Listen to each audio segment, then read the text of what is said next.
Buenos días, muchachos. Vamos a iniciar entonces la lección de hoy. Bueno, el día de hoy quisiera hacer una lección un poco, a ver, de reflexión y de análisis, ¿verdad? De algunos de los conceptos que hemos aprendido hasta el momento. A veces es necesario replantear un poco lo que hemos hecho para poder comprender algunos conceptos por ahí.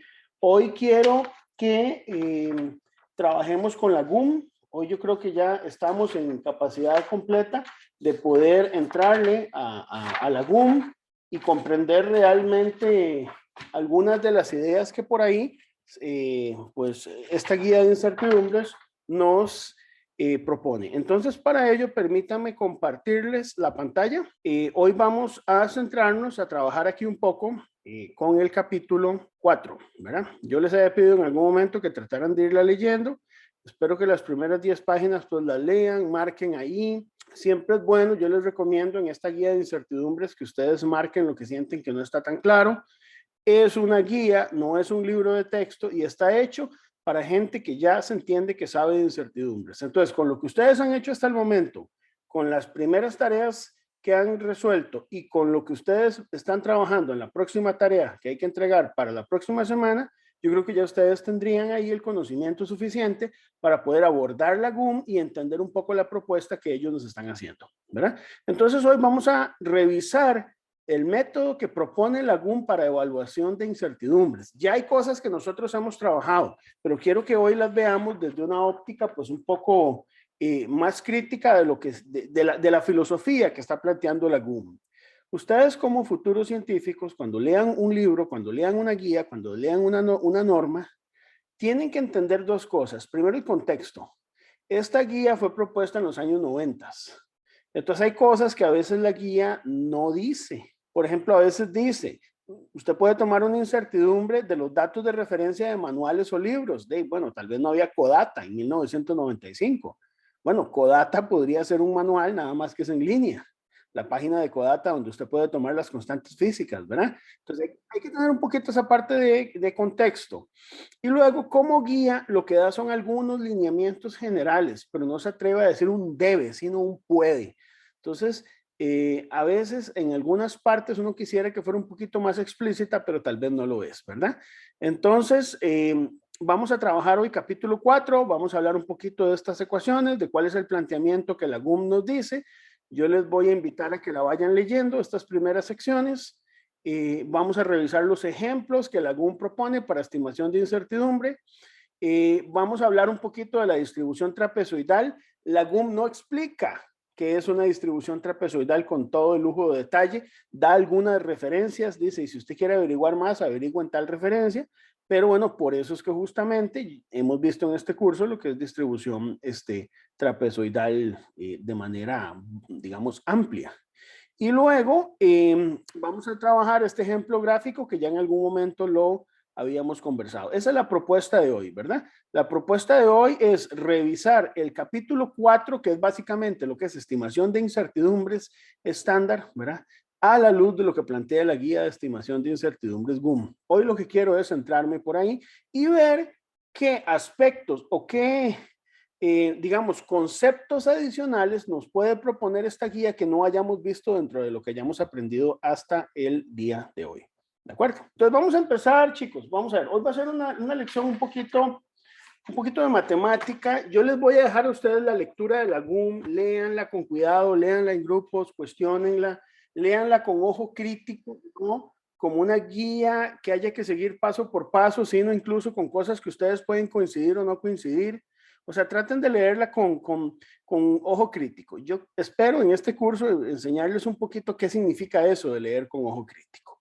Entonces, vamos a empezar con esta parte. Vamos a empezar por hablar de lo que es la evaluación de la incertidumbre estándar, que es el capítulo 4. Y vamos a hacer un resumen de algunos conceptos que yo creo que es importante repasar con el fin de que haya claridad, no solamente, digamos, en el lenguaje que estamos utilizando, sino en la forma en que estamos modelando la parte de estimación de incertidumbres. Y para ello quiero empezar con lo siguiente.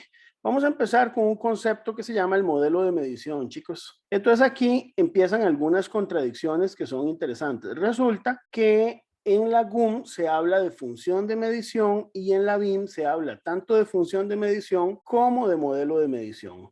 Entonces yo voy a estar utilizando la última versión de la BIM, que no necesariamente es consistente totalmente con la GUM, pero yo que considero que es un documento pues que presenta un poco más de actualidad. Entonces, ¿qué vamos a entender como modelo de medición? Esto no lo dice la GUM, lo dice la BIM. Vamos a decir que es una relación entre todas las magnitudes conocidas que intervienen en una medición. Bueno, entonces una medición en general tiene una magnitud de salida y magnitudes de entrada. Entonces pensemos que usted puede escribir una relación entre la magnitud de entrada, voy a llamarla Y mayúscula, y las magnitudes, digamos, esta es la magnitud de salida, perdón, el Y mayúscula sería la magnitud de salida, y una serie de magnitudes de entrada que van desde X1 hasta Xn. Cada una de ellas representa pues una variable, ¿verdad? Esto igual 0. A todas estas de aquí, como les decía, se les conoce como magnitudes de entrada. Me interesa mucho el vocabulario, ¿verdad? En incertidumbres tenemos que ser muy precisos, pero vea que eso es básicamente una relación matemática entre varias variables que está igualada a 0. Entonces, esa relación no necesariamente establece una función entre la magnitud de salida y las magnitudes de entrada. Para que pueda convertirse en una función, necesitamos poder despejar la magnitud de salida. Entonces podemos hablar de lo que se llama función de medición, que es la que nosotros utilizamos para estimación de incertidumbres, tal como ustedes lo han hecho hasta el momento, ¿verdad? Entonces vamos a ver, la función de medición, ¿qué diferencia tiene con respecto a lo que es el modelo de medición? Bueno, la función de medición es una función donde usted explícitamente puede escribir la magnitud de salida como función de las magnitudes de entrada. Y vea que aquí hay algo que tenemos que tener en cuenta. Estas magnitudes, tanto de salida, que es, digamos, la sociedad del mensurando, como las magnitudes de entrada, hay que verlas como distribuciones probabilísticas. Es decir, hay que verlas como si fueran variables aleatorias, ¿verdad? Ahora, teniendo esta función de medición, yo puedo hacer una estimación de lo que vamos a denominar estimación del mensurando. Y aquí hay una sutileza. Vamos a ver cuál es esa sutileza. Resulta que para poder estimar el mensurando, yo voy a hacer la estimación de un único valor de ese mensurando. Entonces, ¿cómo determino ese valor de ese mensurando? Vamos a considerar, por ejemplo, que hay una estimación de la variable de salida, que voy a llamarla Y minúscula, y que esa estimación de la variable de salida va a ser función de las estimaciones de las variables de entrada. Vea que las estoy escribiendo en minúscula. Entonces, esta Y de aquí la vamos a denominar la estimación de salida y a estas X de acá las vamos a llamar las estimaciones de entrada. Entonces, la GUM empieza justamente con este enfoque, ¿verdad? Enfoque es define lo que es una función de medición, modelo de medición no lo define, pero hay que entender que la GUM fue escrita en el año 1995, pero bueno, yo les estoy dando un enfoque más actualizado y bueno, ellos hablan de que hay una función de medición, pero hablan también de que hay una estimación del mensurando. Ahora, aquí es donde vienen los detalles interesantes y vamos con el primer detalle del cual yo quisiera que ustedes adquirieran conciencia. Vamos a ver si lo logramos. Y es que la GUM dice así, en algunos casos, la estimación Y puede obtenerse por la siguiente relación. Entonces usted dice, bueno, usted puede agarrar el Y de alguna manera asociar ese Y a un promedio de los valores, digamos, del mensurando. Esto significa promedio, lo cual podríamos escribirlo como 1 entre n, digamos, si vos querés una cantidad de n de datos, de la sumatoria desde k igual 1 hasta n del Y sub k. Entonces, cuando hablo del Y sub k, significa que existe un vector de datos digamos, del mensurando, de la magnitud de salida, del cual yo promedio, ¿verdad? Y esto, pues básicamente podría ser más formalmente escrito de esta manera, ¿verdad? Es la sumatoria desde k igual 1 hasta n de el f del x1 sub k, esto sería en mayúscula, ¿verdad? Estas x, x2 sub k hasta xn sub k. ¿Verdad? Entonces aquí, vamos a ponerlo así. ¿Qué quiere decir eso? Esto implica, digamos, que usted lo que hace es calcular un mensurando para cada serie de datos y luego promedia los mensurandos. Esto implica que Y se toma como la media de n determinaciones independientes de Y mayúscula. Ahora, este enfoque, esto es distinto a calcular digamos, el valor de Y a partir de los promedios de cada una de las variables de entrada. Y esto justamente aquí es donde nos vamos a detener a pensar qué fue lo que quisieron decir en la GUM con esto, porque esto es, digamos, el primer paso para poder entender lo que es la estimación del mensurando, del mejor estimador. Bueno, ellos nos dicen donde cada uno de estos X mayúsculas sub I, o sea, el X1, X2 hasta XN, promedio se define como 1 entre N por la sumatoria de K igual 1 hasta N del X sub I sub K. Entonces hay que ver una cosa aquí. Estos son dos enfoques diferentes para poder encontrar el valor de Y. Este enfoque que usted tiene aquí y este otro enfoque que usted tiene aquí, vamos a decir que ambos enfoques son iguales si la función es lineal. Si usted tiene una función lineal, puede usar ambos enfoques, da lo mismo. Si no es lineal, pues evidentemente va a haber ahí una diferencia entre ese enfoque. Entonces vamos a verlo. Para eso, quiero compartirles con ustedes un ejemplo práctico para entender a qué me estoy refiriendo con esto. Lo voy a proyectar por acá y vamos a leerlo. Entonces dice, se llama dureza Vickers, ¿lo ven? Vamos a leer el ejercicio y vamos a ver cómo podríamos nosotros aplicar este enfoque que acabamos de ver de la GUM a este ejercicio para entenderlo con un ejemplo pues más práctico. Entonces dice así, para determinar la dureza de un acero en escala Vickers se emplea un indentador piramidal que se aplica con una cierta carga sobre una probeta o muestra y produce una marca cuadrangular sobre el acero. Recordemos que la dureza físicamente es la capacidad que tiene o la resistencia que tiene un material a que sea de alguna manera, digamos, penetrado, ¿verdad? Por algún indentador, ¿verdad? Entonces hay varios métodos para medir dureza. Está dureza Vickers, está dureza Knupp, está dureza Rockwell, dependiendo del tipo de material, dependiendo de la escala, etcétera. La dureza es un parámetro que es muy importante y las unidades de medida de la dureza son unidades de fuerza entre unidades de área, ¿verdad? Entonces también eso para que lo tengan en cuenta. Las diagonales se miden empleando un microscopio y a partir de esta relación se calcula la dureza. Entonces, la norma correspondiente, digamos, ASTM para cálculo de dureza Vickers nos establece una relación que dice 0,1891 por F entre D cuadrado. Para que esa escala en dureza sea la adecuada, el D tiene que estar en milímetros y la fuerza aplicada debe estar en Newton, ¿verdad? Para un acero particular se realiza una prueba utilizando 294,2 Newton, ¿verdad? Del valor de fuerza y las diagonales del indentador son medidas con un microscopio cuya incertidumbre por calibración es de 0,04 milímetros con K igual 295,45% en distribución normal. No se tiene evidencia de que haya una deriva apreciable entre calibraciones. El indentador es analógico y la incertidumbre por calibración del microscopio ya incluye la resolución dentro de la incertidumbre de calibración. No hay que sumarla por aparte. Para realizar la calibración se realizan mediciones de cada una de las dos diagonales y se promedian a partir de los resultados de 6 mediciones realizadas con ambas diagonales. Entonces, tal vez para explicar un poco y poner en contexto cómo se mide la dureza. Usted lo que hace es que tiene el material, lo que tenés es una punta, digamos, que hace un agujero, por decirlo así, dentro del acero y lo que forma es algo como esto. Se forma una especie, digamos, de agujero cuadrangular en el que usted tiene dos diagonales.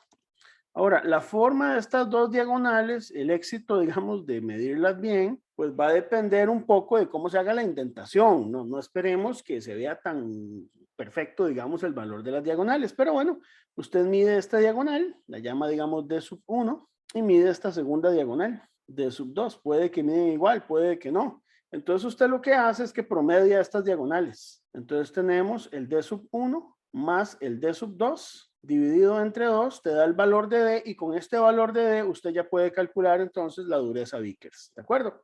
Por eso es que yo les doy a ustedes los valores de diagonal 1 y diagonal 2, suponiendo que vamos a hacer la medición de dureza en 5 puntos distintos, ¿verdad? Tomados en ciertas condiciones, ¿verdad? Experimentales, y entonces a partir de toda esa información podemos ver que hay que calcular ahí de la dureza. Nótese, dice aquí, que, bueno, aquí hay un detalle, nada más una corrección que después les hago, son 5 mediciones, no son 6. Aquí les puse 6, pero realmente son 5. Nótese que la diferencia máxima entre las diagonales 1 y 2 no es de más de 0,02 milímetros. Esto hay que tomarse un ratito para verlo, pero ven que entre ellas puede haber diferencia, pero la máxima no va a superar nunca los 0,02 milímetros. Y eso debe considerarse como parte de la incertidumbre. Entonces, bueno, uno podría hacer un diagrama de causa-efecto con esto y ver cómo aplicar la GUM para efectos del mejor estimador. Ok, entonces por aquí yo les preparé la solución. También se las voy a facilitar. Entonces resulta... Bueno, acordémonos que la dureza depende de la fuerza, depende de la diferencia entre diagonales, de la calibración entre diagonales y además de una repetibilidad. Pero antes de ver este diagrama, que ahí está resuelto, lo que quiero que vean es lo siguiente. Resulta que nos dicen a nosotros que la fuerza, digamos, puede tener una variación de un 2%, decía el enunciado. Entonces yo le calculo el 2% y eso lo asigno como una distribución rectangular. Vean, véanlo aquí. Volvámonos al enunciado para que vean la información.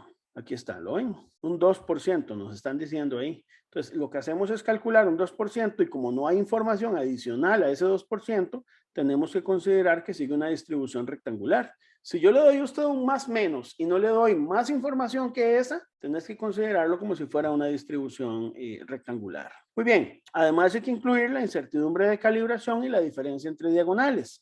Entonces, justamente eso es lo que incluí aquí en el diagrama de causa-efecto. Ahí está, ¿verdad? La incertidumbre por calibración de 0,04 milímetros con K igual 2, distribución normal, y la diferencia entre diagonales que vamos a modelarla como si fuera pues un rango de 0,02, ¿verdad?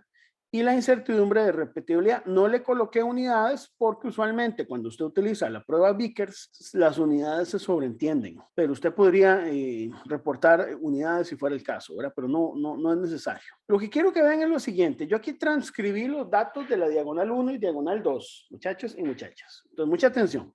¿Qué hago? Yo promedio los valores de cada una de las dos diagonales. La diagonal 1 y la diagonal 2. Yo promedio los valores. Entonces, por ejemplo, el promedio entre 0,83 y 0,84 me da 0,835. El de 0,79 y 0,81, 0,80. Aquí, bueno, 0,84, entre 81, 82, 81,5. Y entre 76 y 78 da 77. Entonces, aquí yo puedo pensar en lo siguiente. ¿Cómo calculo el mejor estimador de la dureza? ¿Cómo? O sea, yo aquí tengo que ver cómo lo calculo. El procedimiento correcto es para cada promedio de diagonales yo calculo una dureza.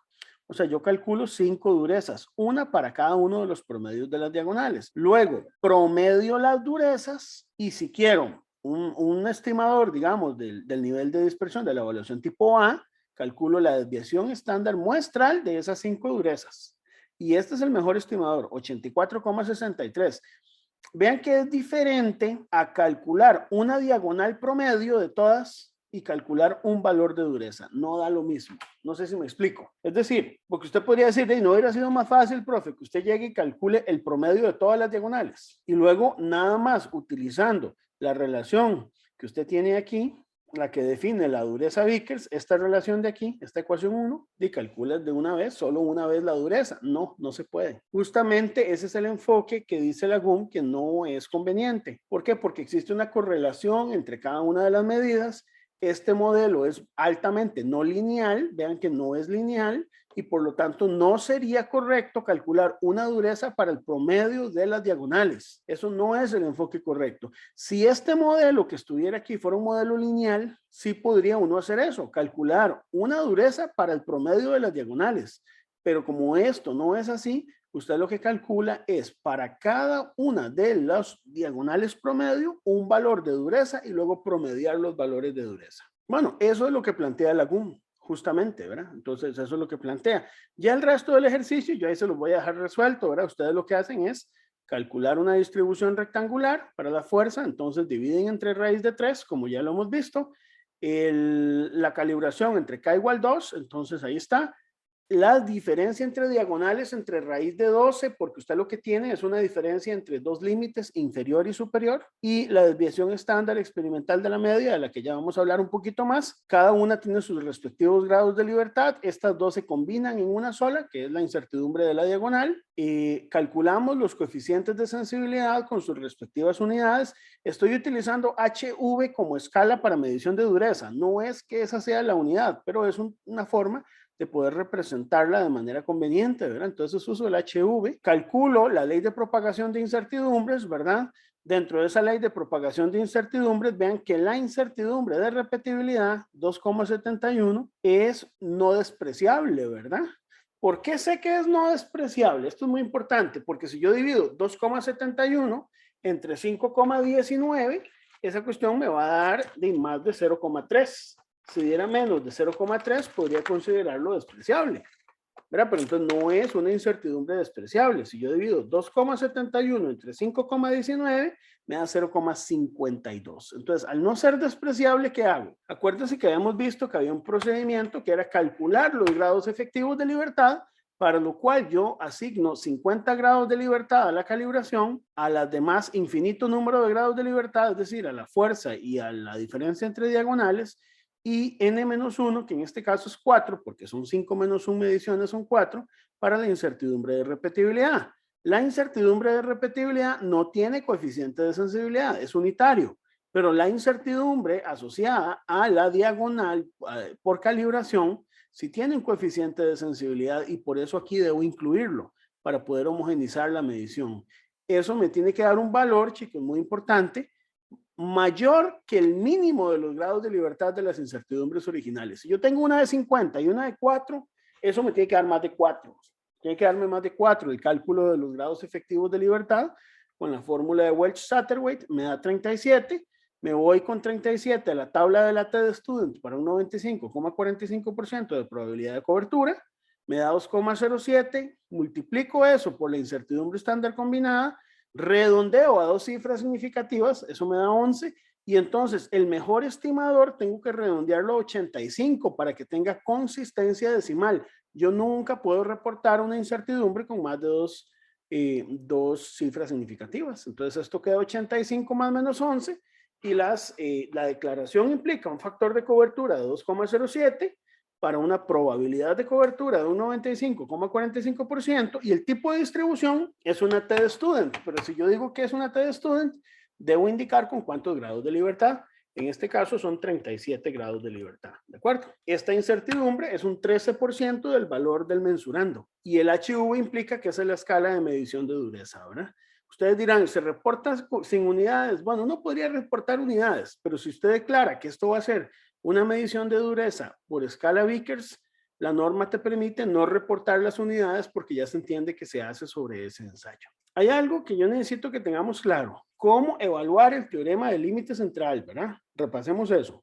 Usted llega y tiene una cantidad de incertidumbres y necesita saber cómo calcular el factor de cobertura. ¿Qué es lo primero que usted hace? Bueno, ver si hay una repetibilidad no despreciable. Eso tienes que verlo, porque entonces podrías calcular los grados efectivos de libertad.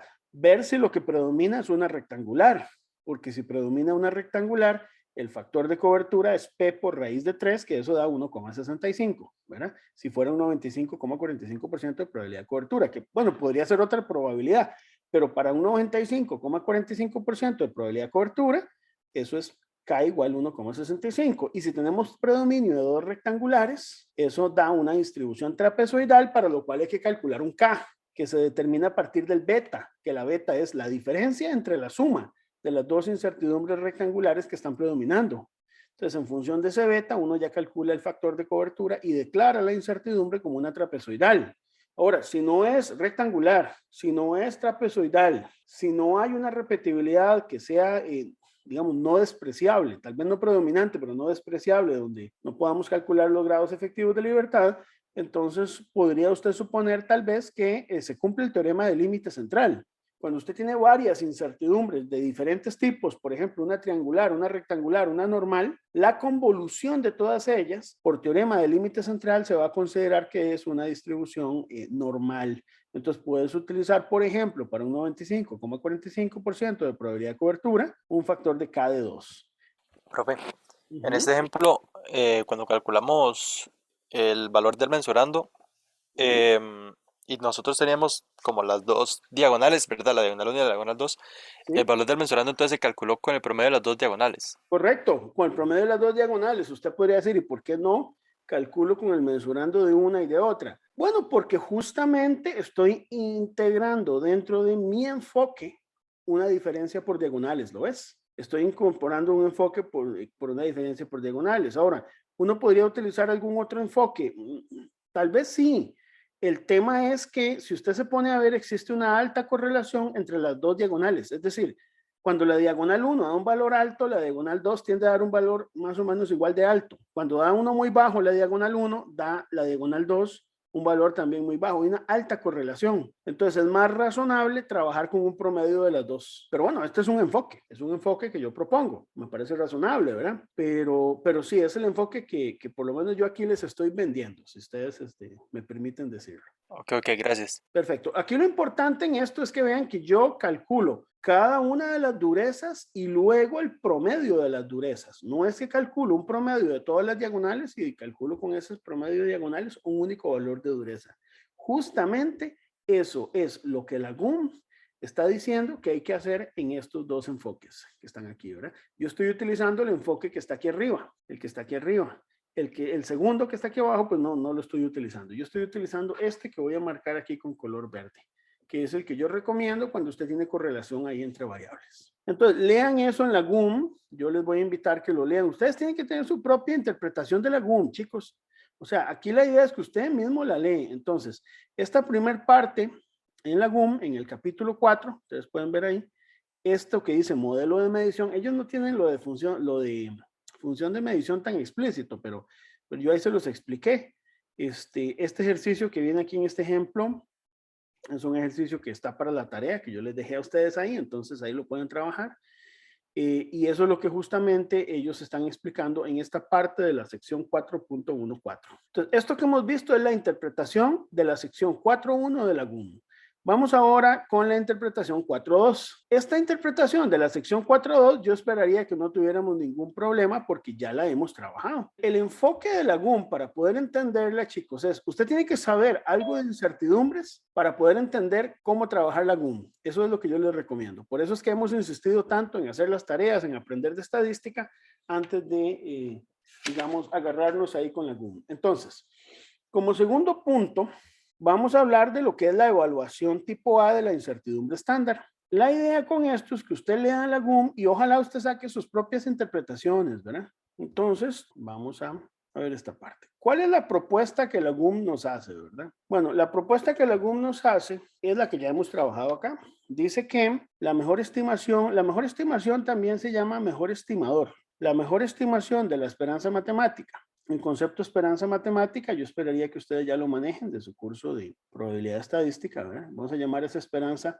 matemática mu sub k de una variable aleatoria q, es la media aritmética de las n observaciones independientes, ¿verdad? Vamos a suponer aquí algunas cosas. La GUM hace algunas cosas de suposición. Vamos a suponer que las mediciones son independientes y que son aleatorias. Si son independientes y si son aleatorias, uno esperaría que ellas sigan una distribución aproximadamente normal, ¿verdad? Entonces, que el mejor estimador sea justamente el promedio de Q. Digamos, si tu variable es Q, sea justamente el promedio el mejor estimador. Ahora, uno podría preguntarse, bueno, sí, es como muy intuitivo pensar que el promedio es el mejor estimador, pero no necesariamente siempre tiene que ser así. Usted podría tomar la mediana, podría tomar la moda. Bueno, la GUM te dice, no, tome el promedio. Toma el promedio. Es una simplificación que nosotros vamos a hacer práctica y que va a servir siempre, ¿verdad? Ahora, ¿por qué tomamos el promedio? Bueno, hay razones estadísticas y razones prácticas. La razón práctica es porque funciona, ¿verdad? Porque funciona y porque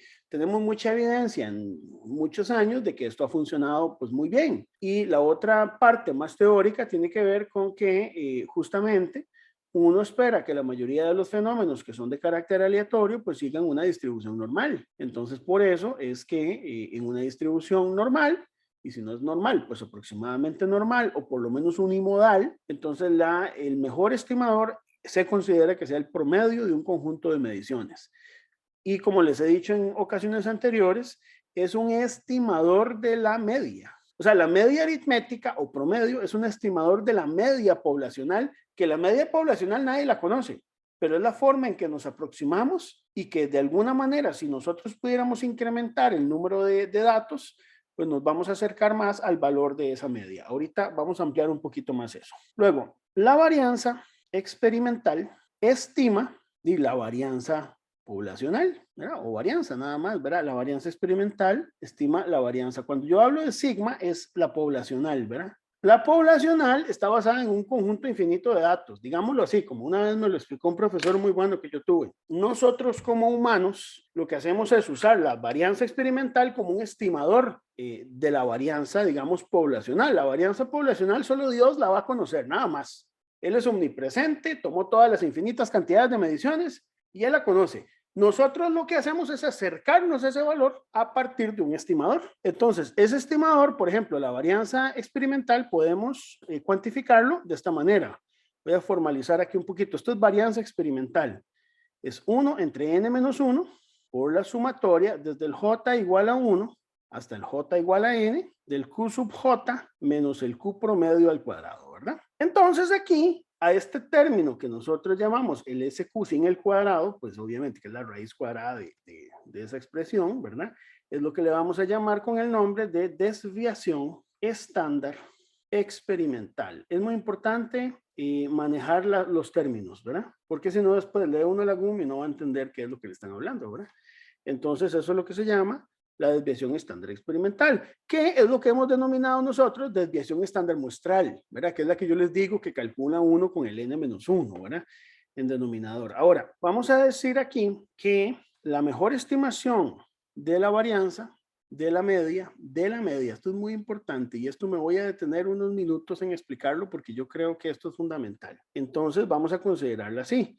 Digamos, la varianza de la media voy a llamarla con esta notación Q barra, que es diferente a la notación que yo usé aquí, Q sub K. A eso le vamos a llamar varianza de la media. Y la varianza de la media es el valor de la varianza aquí de Q sub K, ¿verdad? Que es la varianza experimental entre N.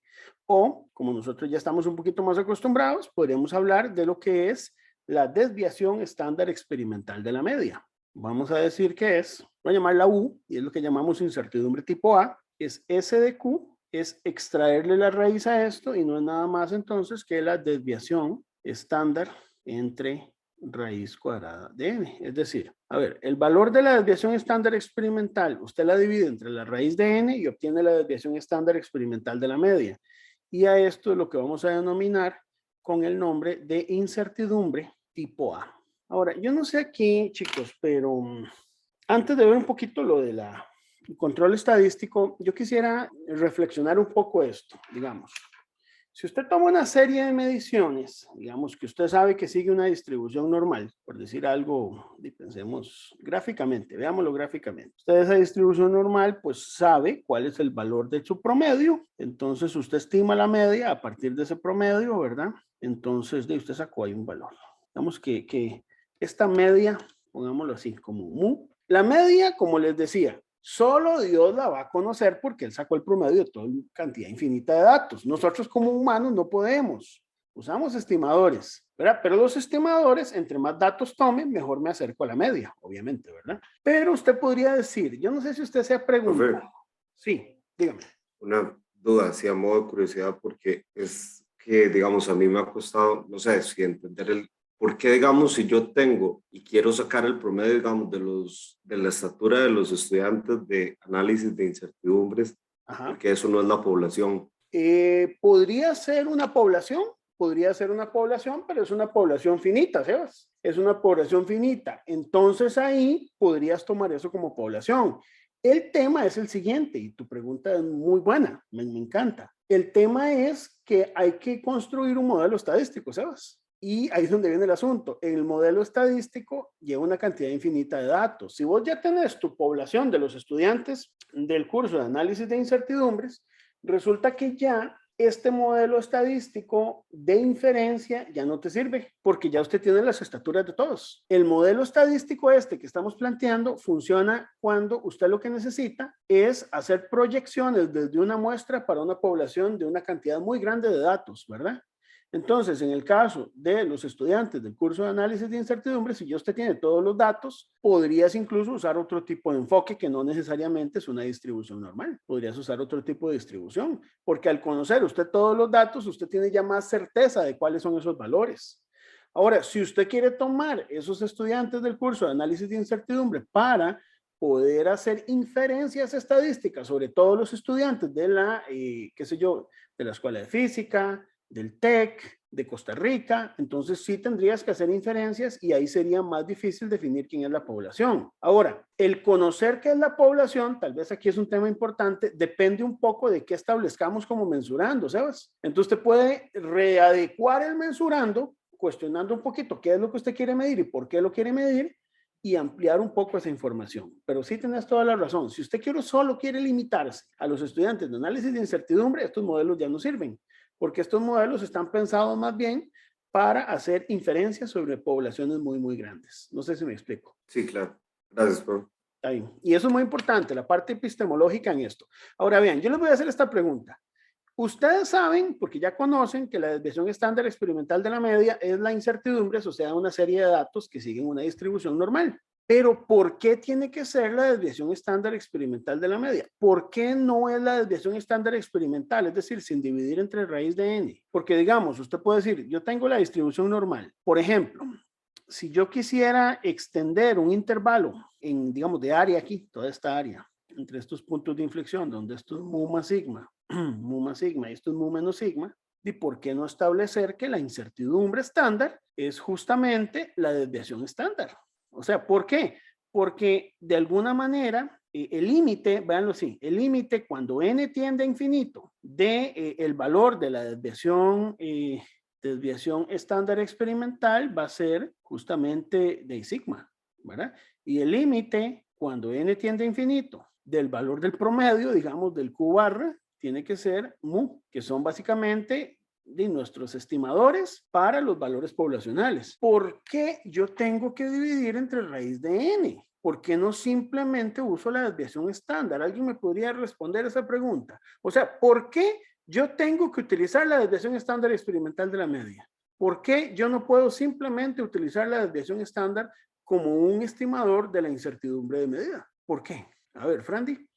Profe, es que yo tengo entendido que cuando uno utiliza la desviación estándar es para los datos, mientras que la desviación estándar de la media, ya ahora sí, como le dice el nombre, es para la media. Entonces, Correcto. cuando uno utiliza la desviación estándar, entonces ya es el dato que va a caer dentro, cercano a la media, por decirlo así, según esa desviación estándar. Es correcto, eso es. Bueno, ese concepto que usted dice, Frandy, como usted es tan brillante, lo entendió muy fácilmente. A mí me tomó bastantes semanas la primera vez que me lo explicaron, ¿verdad? Entonces vienen que yo sufrí un poco, pero exactamente es eso que usted dice. No es lo mismo estimar los datos, digamos, una desviación estándar de los datos, de una desviación estándar del promedio de los datos. Entonces, el promedio de los datos va a estar más cercano a la media. Y lo que me mide a mí el valor del U es un nivel de dispersión del promedio. Por eso es que se usa la desviación estándar experimental de la media. Y es más pequeño porque por teorema del límite central, conforme yo aumento la cantidad de datos, voy a tener una mayor robustez estadística sobre ese promedio y la desviación estándar asociada a ese promedio, o sea, el valor real de ese promedio, la forma en que yo me acerco a ese promedio va a ser mucho más confiable. Eso es exactamente lo que usted decía, Frandy. Entonces lo felicito. De verdad que creo que has tenido ahí ese concepto claro. No sé si los demás les queda pues un poco más claro. Si no, medítenlo. Pero necesitamos tener eso claro. O sea, no tener duda de entender el por qué usamos la desviación estándar experimental de la media para calcular justamente eso, ¿verdad? Ahí vamos a ver qué tenemos en el chat. Te costó 3 años, sí, está bien. Bueno, Jesús, vamos a volver a explicarlo. Vamos de todos. Hoy necesito, por eso, la lección de hoy es como un sinceramiento, ¿verdad? Para ver si estamos realmente entendiendo esta parte conceptual de estimación de incertidumbre. Voy de nuevo con esto. Vamos a explicarlo de otra manera. Voy a enfocarlo de una manera pues más gráfica. Supongamos que usted tiene un conjunto de datos tomados en condiciones aleatorias. Es una cantidad n de datos. Esas condiciones aleatorias, digamos, como son tomados de forma totalmente aleatoria, un mejor estimador podría ser el promedio y puedo sacar una desviación estándar, voy a llamarla S, de esos datos que usted tiene ahí, ¿verdad? XK, no sé cómo quiere llamarlo. Yo había usado Q, pero puedo usar X, puedo usar cualquier variable. Entonces resulta que esos datos yo llego y construyo un histograma y el histograma pues me da evidencia con una pruebita chi cuadrado o Kolmogorov-Smirnov, la que usted quiera, Anderson-Darling, que estos datos pues evidentemente siguen una distribución normal. Usted dice, bueno, sí, yo puedo y tengo evidencia de pensar que esos datos siguen una distribución normal, donde esta media que yo tengo aquí la estimo a partir de este promedio, ¿verdad? O sea, la media la estimo de aquí y la desviación estándar la estimo de aquí. Y entonces eso me define a mí una distribución normal donde el significado de esa distribución normal, digamos, para que una distribución normal quede totalmente definida, yo necesito conocer su desviación estándar. Pero ahora vamos a tratar de preguntarnos qué significa la desviación estándar de estos datos. Significa lo siguiente, chicos, significa que de todos los datos, el 68% aproximadamente de esos datos, 68,27, se encuentran dentro de un intervalo de confianza que va a ser abarcado entre mu más sigma y mu menos sigma. Es decir, dentro de este intervalo se encuentran el 68% de los datos y el restante 32% se encuentran en las dos colas, 16% aproximadamente en la cola superior, una cola, a ver aquí, y el otro 16% por acá. ¿Ok?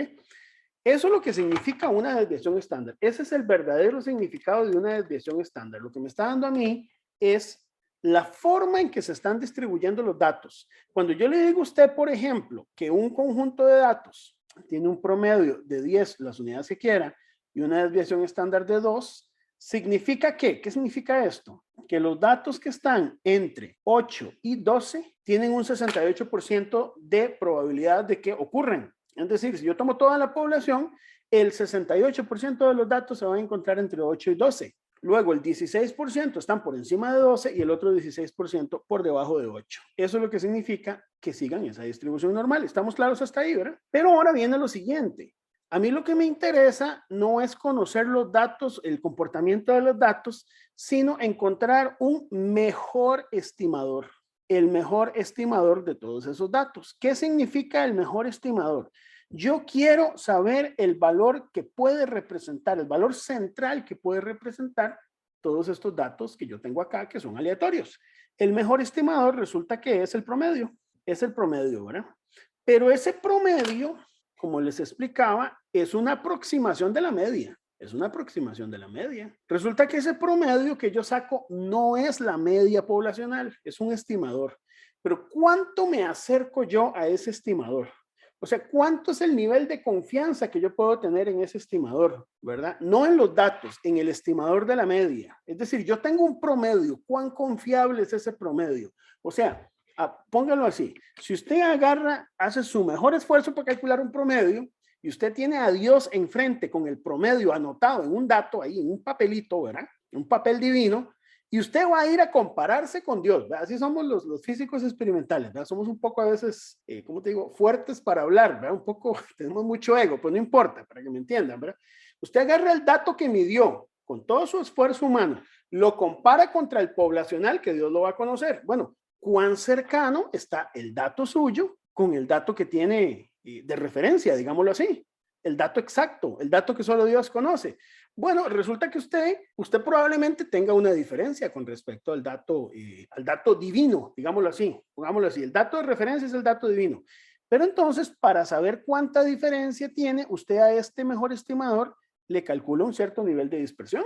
¿Y cuál es ese nivel de dispersión que usted le va a calcular? Bueno, usted va a calcular un nivel de dispersión asociándole justamente una incertidumbre del promedio, que no es la incertidumbre de los datos. Y esa incertidumbre del promedio es justamente la desviación estándar. Bueno, lo puse en amarillo, voy a devolverlo aquí. Es la desviación estándar dividida entre la raíz de la cantidad de datos.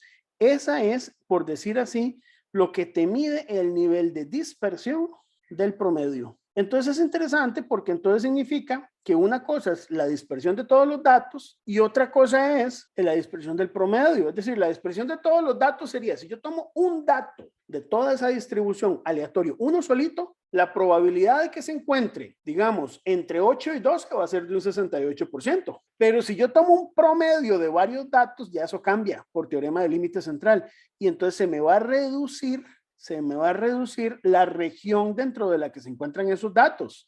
Porque entonces aquí yo podría establecer, por ejemplo, que el rango o digamos los valores máximos que yo voy a tener aquí sería el mu más justamente esa incertidumbre y menos esa incertidumbre. ¿Verdad? Aquí mu menos esa incertidumbre. Me define un rango más pequeño porque es un rango para el promedio, no es un rango para todos los datos. ¿verdad? Ese es el concepto que anda por ahí. Yo no sé cómo, si se aclara por lo menos un poquito más. Yo sé que esto requiere tiempo. No pretendo que en una lección lo entendamos perfectamente, pero bueno, así es. Profe, tengo una consulta. Sí.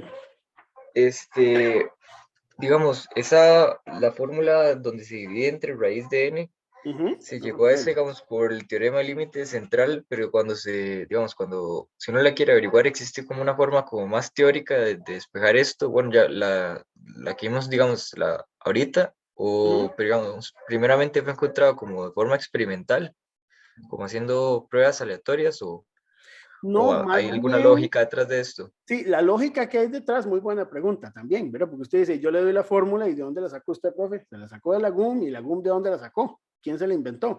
Es justamente el teorema del límite central. Es justamente el teorema del límite central. Es una interpretación del teorema del límite central. Acordémonos que el teorema del límite central nos dice a nosotros que cuando usted tiene un conjunto de datos aleatorios y usted saca un promedio de esos datos aleatorios van a estar asociados a una distribución normal, ¿verdad?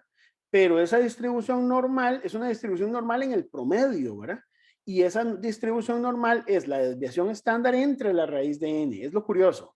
A ver, vamos a explicarlo tal vez de una manera muy conceptual, nada más, sin meternos en tanta ecuación. Supongamos usted tiene una distribución y usted saca una muestra. Entonces, ¿cómo es que dedujeron esa fórmula? Bueno, si yo tomo una muestra o varias muestras, el promedio de la muestra y el promedio de la población van a converger, van a ser iguales. Que yo tengo un n suficientemente grande, ¿verdad? Pero ¿qué pasa con la desviación estándar? La desviación estándar no pasa lo mismo. Resulta que la desviación estándar que yo voy a tener en la muestra no va a ser igual a la de la población, sino que va a empezar a reducirse en función del número de datos que yo tenga en la muestra, y justamente por eso se divide entre raíz de n. Entonces, del teorema del límite central es que uno lo deduce, ¿verdad? Porque el teorema del límite central no te dice, que podría ser interesante decir, bueno, ¿por qué no en la muestra la desviación estándar de la muestra es igual a la de la población? Ustedes vieron que no. Cuando ustedes hicieron la tarea 2, la conclusión que yo esperaba que ustedes hicieran con aquella hoja de Excel, ¿verdad? Era que conforme aumentaba el n, disminuía justamente el nivel de dispersión de la distribución normal, porque existe un factor 1 entre raíz de n que va a estar ahí presente. Y la idea de ese 1 entre raíz de n es que está dándote un poquito, digamos, va a ir reduciendo el nivel de dispersión conforme usted aumenta la cantidad de muestras. Entonces, por ahí es donde va el asunto, ¿verdad?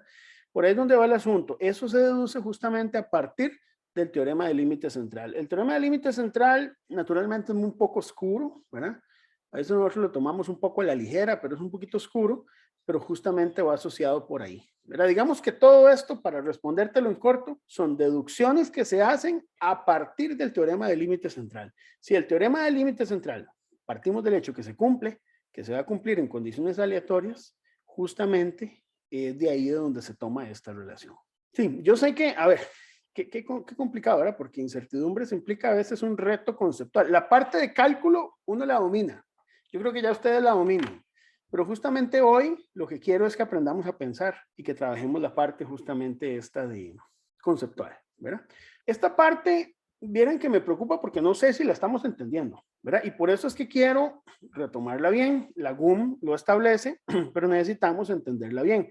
Voy a ponerlo lo más explícito posible. Resulta que en una medición bien diseñada, ¿qué es una medición bien diseñada? Bueno, algo que está bajo control, que usted la tiene bien caracterizada. Y bajo control estadístico, nosotros en algún momento, ya para el segundo parcial, espero que podamos ver un poquito más de control estadístico y aplicaciones como cartas de control, ¿verdad? Puede existir una, digamos, llamámosla SP, ¿ya? Una desviación estándar histórica, como le hemos hablado por ahí, ¿verdad? Esta desviación estándar histórica es procedente de un conjunto previo de datos, ¿verdad? Ya nosotros hemos visto cómo calcularla, ¿verdad? Ya de hecho incluso hemos detallado bastante que se puede usar la técnica de la ANOVA y que podemos determinarla, digamos, en caso que no haya diferencia significativa entre las medias, como una desviación estándar de todos los datos, ¿verdad? Una desviación estándar experimental de todos los datos, o bien a partir de una desviación estándar de los promedios en caso de que sí haya una diferencia entre los promedios, ¿verdad?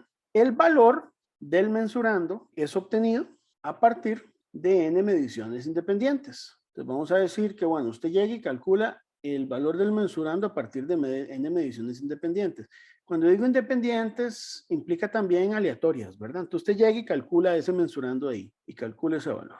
Ahora, ese promedio o ese, digamos, ese es mensurando, tiene una incertidumbre por repetibilidad. Entonces, esa incertidumbre por repetibilidad, como esto viene a partir de n mediciones promedio, usted puede tomarla a partir de esa desviación estándar histórica entre esa raíz del número de n mediciones promedio, ¿verdad? Entonces, se calcula de esta manera. Digamos, lo vamos a calcular de esta manera. Este es el enfoque que recomienda la GUM. Este enfoque, digamos, es el enfoque recomendado. Y hay un enfoque no recomendado, que a pesar de ser estadísticamente correcto, es no recomendado, que es calcularlo con la desviación estándar experimental de la media. Y usted dice, profe, ¿pero qué contradicción? ¿Por qué nos está diciendo en el paso anterior que calculemos la incertidumbre a partir de la desviación estándar experimental de la media? Pero aquí no, porque aquí no. ¿Por qué aquí no es recomendado calcularlo a partir de la desviación estándar experimental de la media? Bueno, porque usted tiene una desviación estándar histórica y esa desviación estándar histórica tiene una mayor robustez estadística. Entonces, a ver, supongamos que esta desviación estándar histórica, SSP, es determinado a partir de una cantidad inmensa de datos, de n datos, pero vamos a ponerlo como es una cantidad muy grande, vamos a ponerle n mayúscula, donde n, ¿verdad? Vamos a decir que es mayor que el n minúscula. Entonces resulta que los grados de libertad calculados con esto es el n mayúscula menos 1. No es, digamos, aquí es n mayúscula menos 1, pero si lo calculamos de esta otra manera es apenas el n minúscula menos 1. Entonces la cantidad de grados de libertad que usted obtendría si usted utiliza el enfoque recomendado, va a ser mayor y por lo tanto va a tener mayor robustez estadística. Si usted en cambio lo toma a partir de una serie de datos limitado, a pesar de que usted ha tenido experimentos anteriores donde conoce la desviación estándar histórica, pues vas a quedar un poco corto, va a quedar un poco, digamos, estadísticamente no tan robusto. Y eso es una de las cosas que yo creo que aquí es importante. ¿Qué ventaja tiene utilizar este enfoque recomendado? Que si usted tiene una medición bien diseñada y bajo control estadístico, usted puede tomar un único dato en esa medición, usar aquí un n de 1 y poder calcular la incertidumbre por repetibilidad. En cambio, no lo puedes hacer aquí, porque con un único dato no puedes calcular una desviación estándar.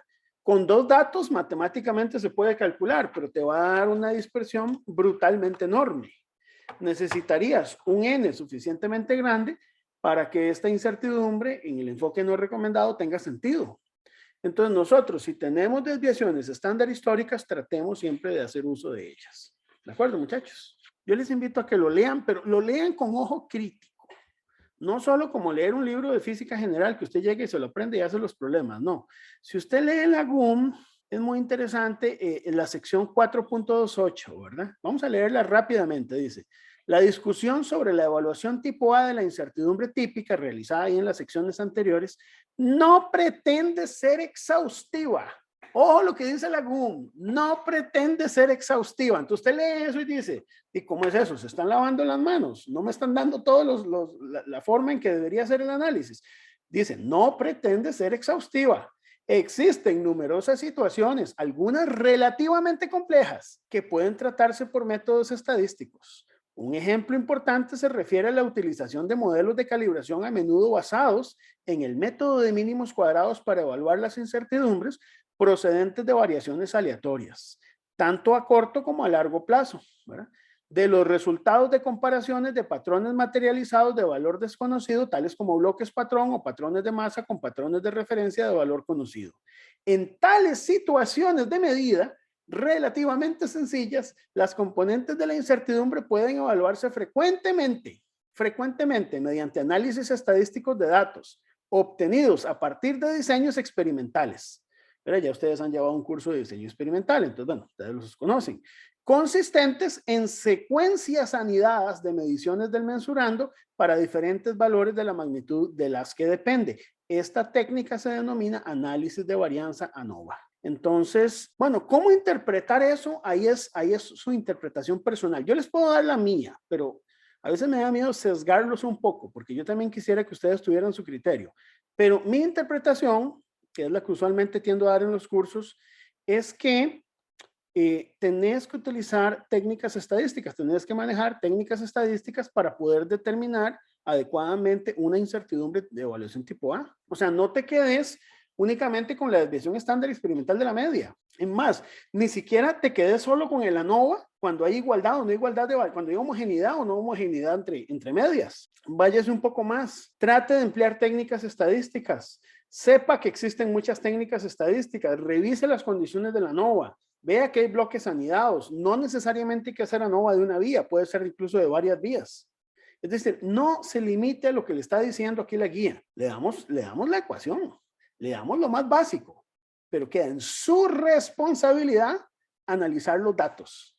Y ahí es donde duele un poco, chicos, porque entonces de repente la guía es como el papá que te va a dar un consejo y en vez de decirle su papá qué es lo que usted tiene que hacer, le dice, no, usted es adulto, usted es responsable de su vida, usted toma sus propias decisiones, no yo como papá. Entonces la guía te dice eso, ¿verdad? Entonces léanla esa parte, me parece que es interesante, ¿verdad?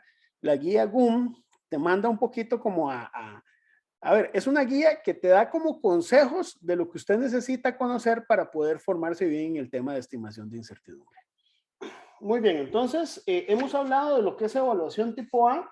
Ahora quiero que le dediquemos un ratito a hablar un poquito de la evaluación tipo B. Esta no debería darnos tantas dificultades. Sin embargo, yo creo que es bueno verlo a la luz de la GUM, que es lo que la GUM establece, ¿verdad? Profe, Sí. disculpe, yo quería preguntar si la incertidumbre tipo A se limita exclusivamente a análisis como de la repetibilidad y así, o si hay otra incertidumbre tipo A que se puede sacar de los análisis de los datos en sí. No, fíjate que la incertidumbre tipo A básicamente se limita a análisis de series de datos o de conjuntos de datos experimentales. Si ya incluso usted toma esos datos experimentales y los sintetizas en una carta de control, en algún otro, digamos, en alguna otra tecnología, por decir así, estadística, ya no es evaluación tipo A. La evaluación tipo A es cuando vos tomas datos crudos, cuando de alguna manera tenés sistemas de monitoreo que vas empezando a tomar datos y tenés series de datos, ahí es donde se evalúa, donde se tiene la evaluación tipo A. Ya si esas series de datos usted las sintetiza y construye una distribución de probabilidad, aunque los datos originales los hayas tomado por, digamos, por un sistema de muestreo, ya como lo sintetizaste, eso pasa a ser evaluación tipo B. Con la excepción de la desviación estándar histórica, que la desviación estándar histórica, uno podría decir, bueno, es una tipo B. Bueno, podría ser, pero sin embargo se considera tipo A porque viene de un conjunto de datos históricos que también son de carácter, digamos, experimental, digamos, de muestreo. Pero sí, la tipo A se limita solo a eso. La tipo B es más bien ya cuando los datos son sintetizados. De eso vamos a hablar justamente. ¿Está bien? Ok, gracias. Perfecto, bueno, entonces muy bien. Entonces vea, retornemos aquí. Evaluación tipo B de la incertidumbre estándar. Entonces, para entrarle a este tema, es bueno, digamos, abordar la GUM y ver qué es lo que la GUM nos recomienda en cuanto a lo que es evaluación tipo B de la incertidumbre estándar. Bueno, la GUM dice explícitamente que, por ejemplo, dentro de evaluación tipo B se puede considerar lo que son resultados de mediciones anteriores, ¿verdad? Puede considerarse, lo dice así la GUM, la experiencia o conocimientos generales sobre el comportamiento y las propiedades de materiales, instrumentos utilizados. Entonces, si hay experiencia o hay conocimiento general, eso es parte de una evaluación tipo B. Especificaciones del fabricante, entonces por eso a veces los metrólogos somos un poco obsesionados por pedir los manuales de fabricante, especificaciones técnicas, porque de ahí podemos sacar incertidumbres, certificados de calibración o cualquier otro tipo de certificado, no solamente de calibración, y también incertidumbres de valores de referencia. Es muy interesante porque la GUM habla de libros y manuales, pero fue escrita en los 90. Yo pienso que ahora no son solo libros y manuales, sino también incluso sitios en línea oficiales donde usted pueda obtener valores de referencia, como Codata, por ejemplo. Todo eso es pues evaluación tipo B. Como ustedes ya lo saben, la evaluación tipo B implica considerar un tipo de distribución, ya sea rectangular, triangular, tipo U, o trapezoidal o la que sea, o normal incluso, y a partir de esa información calcular el valor de la incertidumbre estándar. Eso es lo que dice. Entonces, veamos algunos ejemplos. Consideremos, vamos a ponerle aquí ejemplo 1, algunos ejemplos muy sencillos con los que arranca la GUM. Te dice así, supongamos que usted tiene, digamos, un valor de masa, un valor de una masa, digamos, calibrada, y le dicen a usted, bueno, esa masa tiene un valor nominal, el valor nominal es el valor con el que se fabrica nominalmente, que es de 1 kilogramo, pero cuando usted llega y la calibra, el valor no es exactamente de 1 kilogramo, sino de 1000,000,325 gramos, ¿de acuerdo? Ese digamos que le dio el valor certificado con una incertidumbre expandida de 240 microgramos. Vamos a escribirla así. Muy fácil pasar de microgramos a gramos, ¿verdad? Es por 10 a la menos 6. Entonces es como en estos últimos 3 dígitos que afecta y vamos a considerar que es una normal con K igual 3, ¿verdad? Eso te dice la GUM. Supongamos que usted le dan esta información, le dicen, sigue una distribución normal con un factor de cobertura K igual 3, le damos 240 microgramos y este es el valor. Aquí, chicos, hay que saber algo. Lo voy a escribir aquí. La corrección, ¿cuánto vale la corrección de esta pesa? ¿Alguien me podría decir? ¿Cuánto vale la corrección de esa pesa? La pesa tiene un valor nominal de 1 kilogramo. ¿Cuánto vale la corrección? 0.00325. Bueno, 325. Exacto. 325 microgramos, ¿te parece? Pongámoslo así. Y da positivo. ¿Ok? Da positivo. Entonces, digamos que esa es una pesa que usted podría representar el valor de masa en la práctica, en la calle. Usted sale a la calle mañana en metrología industrial y se lo representan así, con una incertidumbre de 240. Y usted no debería inmutarse si alguien le dice eso, ¿verdad?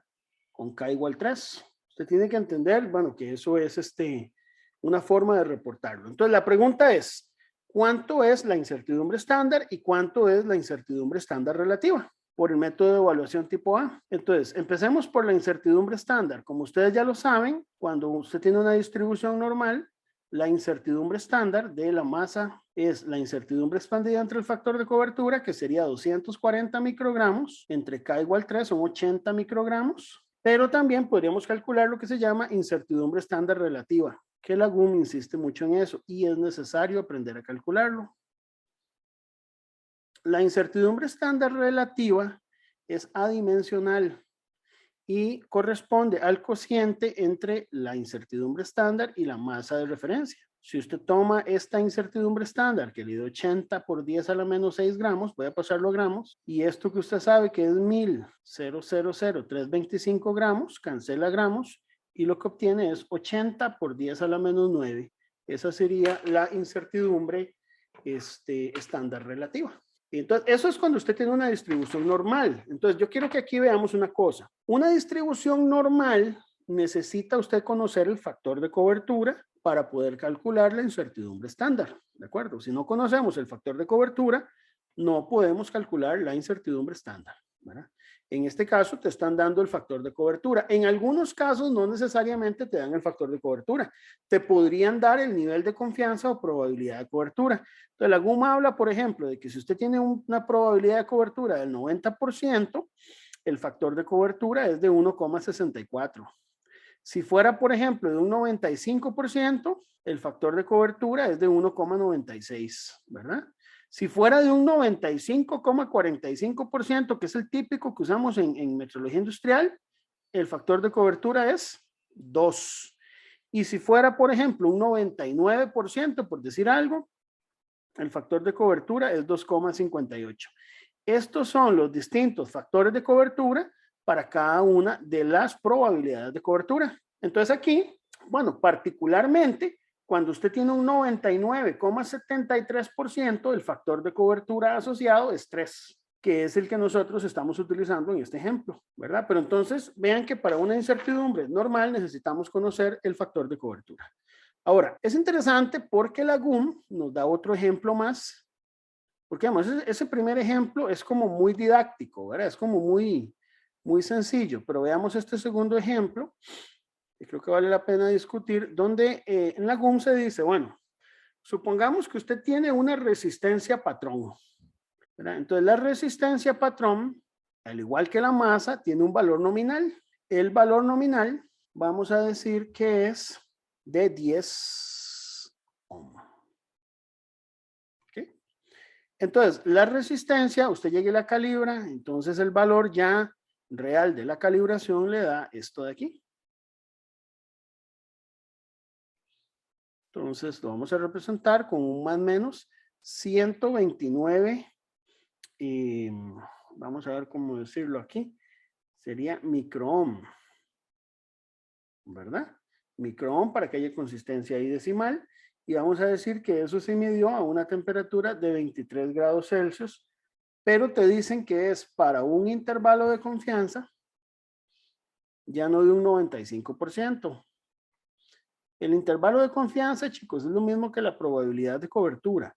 Nada más que la GUM fue escrita antes de que dijéramos probabilidad de cobertura en la BIM. Entonces tiende a utilizar mucho el término intervalo de confianza. Entonces, para efectos conceptuales vamos a usarlo indistintamente, pero yo promuevo más utilizar probabilidad de cobertura. Entonces, si te dice que es de un 99% y estamos suponiendo que es normal, eso sí es importante, ¿verdad? O nos dicen que la distribución es normal, entonces usted usa la información que yo le di aquí, el 99%, el factor de cobertura es 258, y entonces la incertidumbre estándar va a ser básicamente la expandida entre el factor de cobertura, donde la incertidumbre expandida son 129 micro ohm dividido entre 2,58, que es el factor a un 99%. Eso nos da 50 micro ohm a 2 grados, digamos a 2 cifras significativas. Y también usted podría calcular la incertidumbre relativa, que vamos a estarla utilizando también mucho en este curso, que es dividiendo esa misma incertidumbre estándar entre el valor de la incertidumbre de la resistencia patrón, nos da 5,0 por 10 a la menos 6, ¿verdad? Entonces, el tema es que si te cambio digamos, el factor de cobertura, puedo darte el factor de cobertura o puedo darte la probabilidad de cobertura. Si te doy el factor de cobertura, dividir directamente entre el factor de cobertura. Si te doy la probabilidad de cobertura, usted busca su factor de cobertura y hace la división respectiva. Entonces, hasta ahí está bien. Veamos el ejemplo 3 que nos propone la GUM. El ejemplo 3 ya empieza a ponerse interesante porque implica tener un poco más de conocimiento de estadística a nivel de una distribución normal. Dice así, supongamos que usted tiene un mecánico, ¿verdad? Que está realizando una medición y hay una probabilidad de 0,5, digamos de un 50%, de que la dimensión de una pieza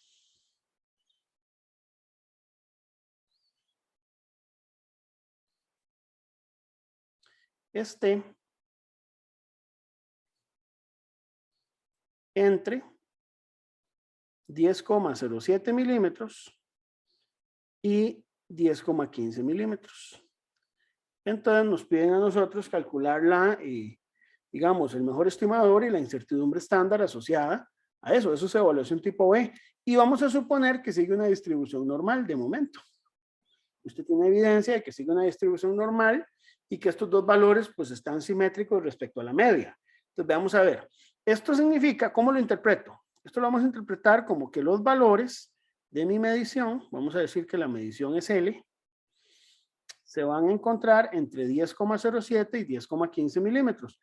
Traten siempre de dibujar, digamos, una distribución normal. O sea, si usted quiere analizarlo, anímese a utilizar una normal. Uy, perdón. Ahí está. Entonces, ahí está, ¿verdad? Tenemos el valor aquí intermedio.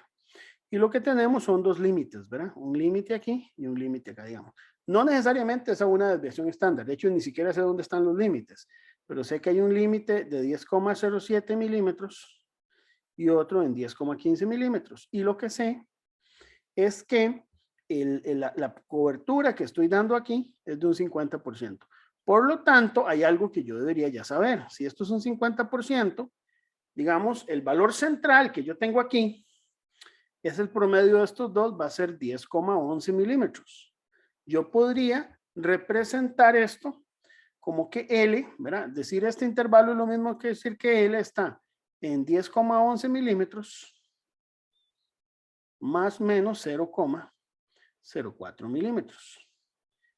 Como esto es un 50%, este 0,04, que sería como por decir algo, mi intervalo A, voy a llamarlo así, es menor que la desviación estándar. ¿Por qué sé que esto es menor que la desviación estándar de los datos?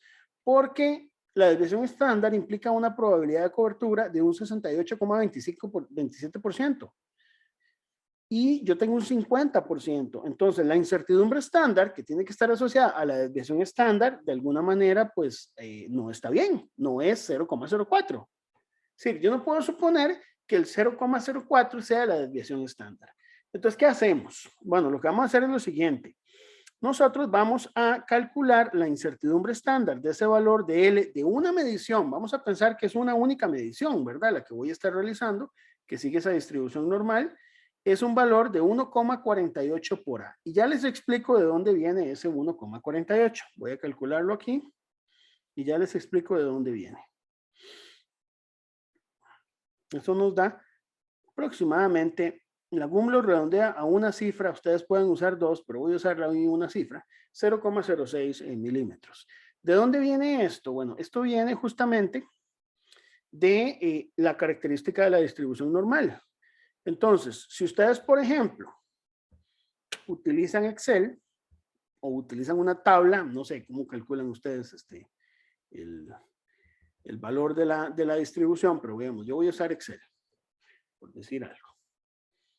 Voy a abrir aquí una hoja de Excel y hay una función en Excel, no sé si lo logran ver, se llama distribución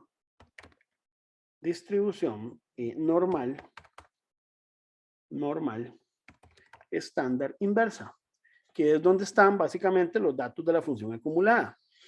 Como básicamente estoy trabajando un 50%, la cola inferior más el 50% me da un 0,75. El Excel funciona empleando aquí 0,75, ¿verdad? Entonces me da este valor, 0,6745. Entonces, ¿qué tengo que hacer aquí? Lo que tengo que hacer es entender que ese 48 es 1 entre 0,6745. Eso me da 1,48. ¿Por qué este valor? Repito, porque usted, digamos, lo que tiene es una distribución normal, estándar. Estándar significa que es con media 0 y desviación estándar 1, ¿verdad? Es decir, aquí la media es 0 y la desviación estándar es 1. Y usted lo que hace es calcular una acumulada hasta, digamos, un valor que te dé aquí un 75%. ¿Por qué 75%? Porque ya usted sabe que aquí son 50 en la zona verde, pero le sumamos la cola inferior que son 25%, para que te pueda dar el valor justamente que va a estar acá. Este valor aquí, digamos, en este límite, te va a dar 0,6745 y el recíproco es justamente 1,48. Y ya de ahí podemos obtener el valor de la desviación estándar, que tiene que ser un poquito más alto que el valor que nosotros teníamos en el valor de A, porque requiere una mayor probabilidad de cobertura, ¿verdad? Entonces, bueno, ese ejemplo lo propone ahí la GUM y también implica que usted conozca un poco más de incertidumbres estándar, del valor de la distribución normal, ¿verdad? Entonces, por ahí se los dejo también para que ustedes lo piensen. Ahí está, justamente en la sección de evaluación tipo A. ¿Ok? Ahora, volviendo aquí, vamos a ver, la idea aquí es disparar algunos ejemplos, digamos, de cómo enfoca esto la GUM basado en lo que ya ustedes han trabajado, ¿verdad? Veamos el ejemplo 4 que ellos proponen. El ejemplo 4, mira, yo a veces me pregunto, ¿de por qué lo ponen? Pero bueno, me imagino que tuvieron que haber algunos motivantes para dar este ejemplo. El ejemplo dice así, vamos a ver. A veces, no sé, esto es como un poco arbitrario, pero dice, supongamos que usted está haciendo una medición en una distribución normal y usted tiene la evidencia de que en 2 de cada 3 casos, usted de alguna manera pudo demostrar que en 2 de cada 3 casos el valor de una medición, ¿verdad? De una medición está entre 2 límites, uno que llamamos A menos y otro que llamamos A más, ¿verdad? Entonces queremos calcular el valor de la incertidumbre estándar asociada a eso. Entonces usted lo que dice, bueno, supongamos que está entre 2 límites, tenemos una distribución normal, de nuevo, estamos suponiendo que esto es normal, no me he salido todavía de ahí. Entonces, yo tengo, digamos, 2 límites, uno que es A menos y otro que es A más, simétricos entre sí, y de alguna manera yo estoy diciendo que, digamos, esta región que tengo acá, en 2 de 3 casos está dentro de esos dos valores, ¿verdad? 2 de 3 casos, a ver, 2 de 3 casos, ¿qué significa? Significa que la probabilidad o el intervalo de confianza, o digamos la probabilidad de cobertura de que se encuentre ahí 2 de 3, es un 66,67%, ¿verdad? 2 entre 3 da eso. Por lo tanto, la probabilidad de que esté aquí en los extremos, digamos esta cola, que se llama la cola inferior y la cola superior, es de un sexto. ¿De acuerdo? Es de un sexto. ¿Por qué un sexto? Un sexto más un sexto te da un tercio. Y es el tercio que haría falta para completar, que es la probabilidad de 1, ¿verdad? Ahí. Ahora, aquí en el centro vamos a tener un valor de la media. Voy a llamarlo mu. Y voy a decir que la distancia que yo tengo entre la media y A menos y A más, la voy a llamar A, por efectos de tener que llamar las cosas o escribirlo, digamos, mi respuesta en términos de una variable. Es decir, que de alguna manera esta probabilidad del 66,67 está asociada a un intervalo de confianza de la media más menos A, digámoslo de esta manera, ¿verdad? Entonces yo quiero encontrar la incertidumbre estándar en este caso. Y la pregunta es esta. La pregunta es muy concreta.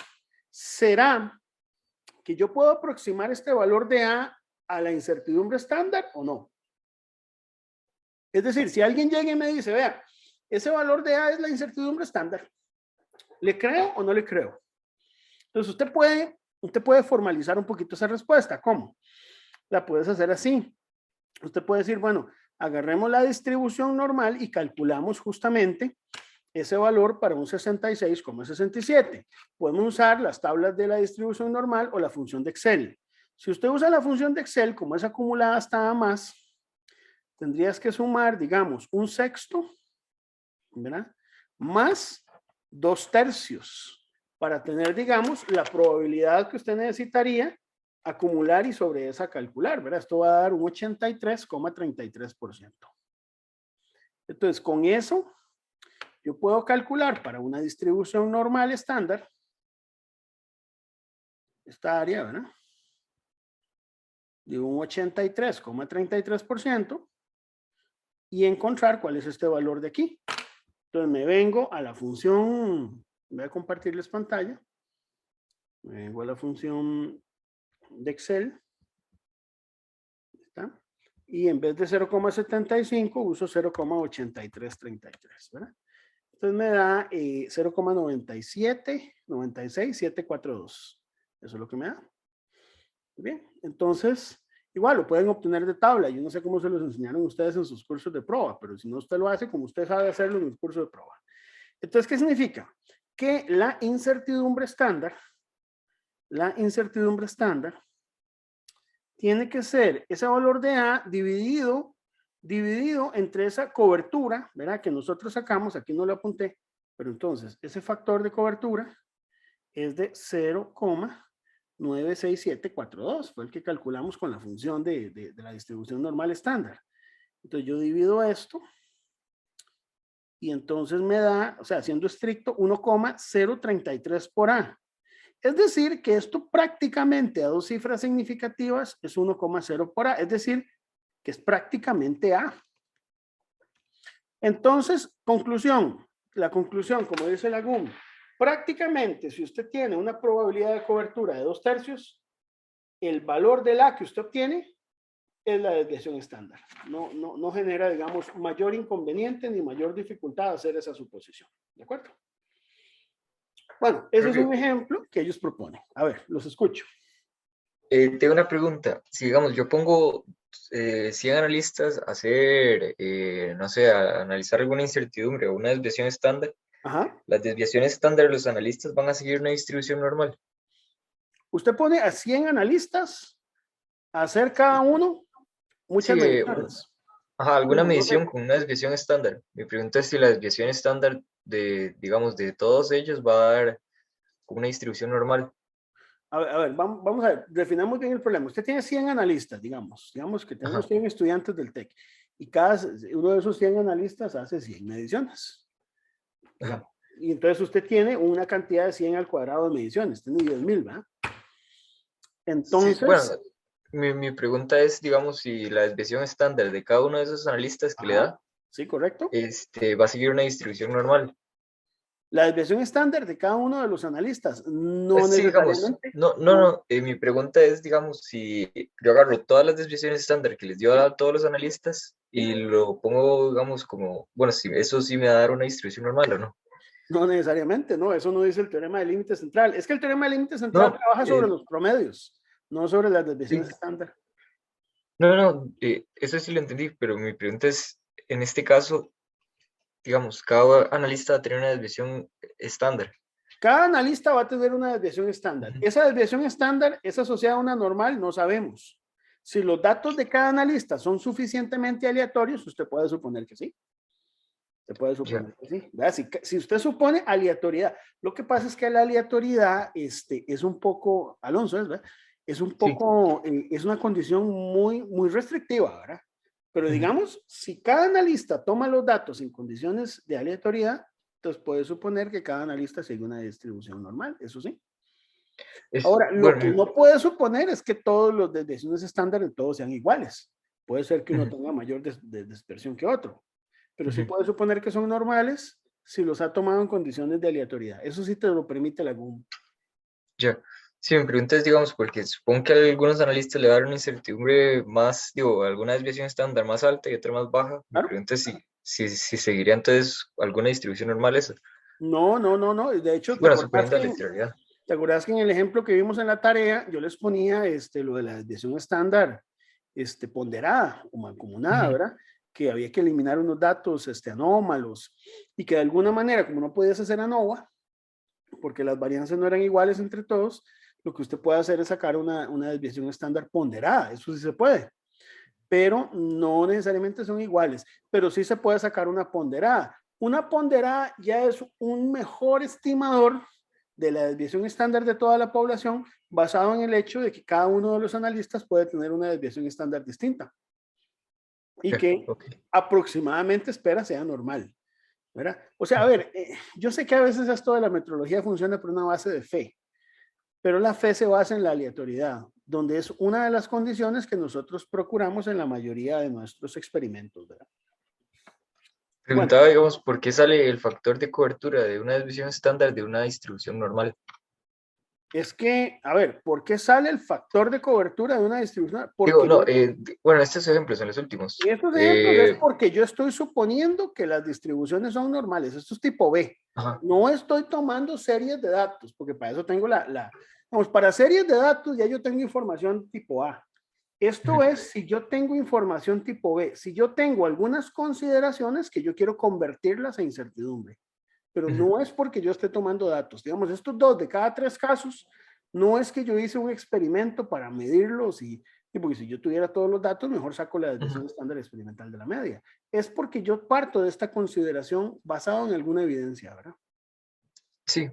Bueno, me pregunto, digamos, K en este caso, el de 0.96742, ¿sí? Sale de una distribución normal estandarizada. Normal estandarizada, correcto. Sí, digamos, todas estas las estoy tomando de la normal estandarizada. ¿Y por qué se utiliza una distribución normal estandarizada en este caso? ¿Cómo? ¿Por qué se utiliza una estandarizada en este caso? Porque es mucho más fácil, porque fíjate que en una estandarizada no dependemos de la media ni de la desviación estándar. Acordate que una distribución estandarizada, usted lo que hace es un cambio de variable. Pongámoslo con otro color aquí para que no olvidarnos. En una estandarizada, usted lo que hace es un cambio de variable. ¿Verdad? Hace esto. Entonces, al convertir tu variable X a esta variable Z, tu media se hace 0, tu desviación estándar te hace 1, y a mí ya no me interesa la media ni la desviación estándar porque ya la normalicé. De hecho, en cualquier variable aleatoria que siga una distribución normal, usted la puede estandarizar. A mí lo que me interesa es la probabilidad de cobertura. No me interesa cuánto vale la media de desviación estándar. Lo que me interesa es la probabilidad de cobertura. Entonces, como tenemos una familia de distribuciones normales, lo que hacemos es estandarizarlas para poder encontrar la probabilidad de cobertura. Es por eso que las estandarizamos. Ese es el objetivo de estandarizarlas, ¿verdad? ¿Está bien? Ya entendí. Perfecto. Un ejemplito más antes de dejarlos por ahí, dejarlos a que sigan ahí. Yo sé que la clase de hoy ha sido un poquito diferente, pero era necesaria, ¿verdad? Es ya digamos cuando nos metemos con distribuciones tipo rectangulares, ¿verdad? Entonces, por ejemplo, el ejemplo 5 de la GUM nos dice a nosotros qué pasa, por ejemplo, si usted tiene un coeficiente de dilatación. Entonces, ellos te hablan de un coeficiente, digamos, de dilatación lineal del cobre, ¿verdad? Entonces, te dicen que ese coeficiente de dilatación lineal del cobre lo vamos a determinar o lo conocemos y sabemos que es de 16,52 por 10 a la menos 6 Celsius a la menos 1. ¿Verdad? Entonces, eso es lo que sabemos, ¿verdad? Pero sabemos que hay un error asociado y que ese error no es mayor a más menos 0,40 por 10 a la menos 6 Celsius a la menos 1. Ese es el error máximo que va a tener es esto, ¿verdad? Entonces significa que el valor de ese coeficiente, digámoslo así, va a estar, entonces usted agarra el valor promedio, le suma y le resta el error y le va a quedar de este lado 19,92 por 10 a la menos 6 Celsius menos 1, ¿verdad? Y de este otro lado le queda 16,12 por 10 a la menos 6 Celsius menos 1. Entonces, por lo que ustedes ya conocen, eso sigue una distribución rectangular. Usted puede suponer que sigue una distribución rectangular porque no te están diciendo que es normal y no te están diciendo más información, donde los valores de A menos y A más justamente corresponden a A menos y A más, ¿verdad? Muy bien. Y yo podría definir aquí un valor de A, donde ese valor de A justamente está asociado a este error que yo tengo aquí. ¿Verdad? Entonces yo puedo suponer que sigue una distribución rectangular y por lo tanto la incertidumbre de este coeficiente, digamos, del cobre va a ser A entre raíz de 3, que es ese valor de 0,40 entre raíz de 3, te da 0,23 por 10 a la menos 6 Celsius menos 1. Entonces de repente el error, digamos, el ejemplo parece muy trivial. Ahora, lo que ellos dicen es, después, bueno, y si fuera una distribución que fuera asimétrica, porque eso puede ocurrir también, ¿verdad? Si fuera asimétrica, entonces lo que tendríamos sería, digamos, que no necesariamente, digamos, usted puede tener un valor mínimo y máximo dentro de la distribución de probabilidad.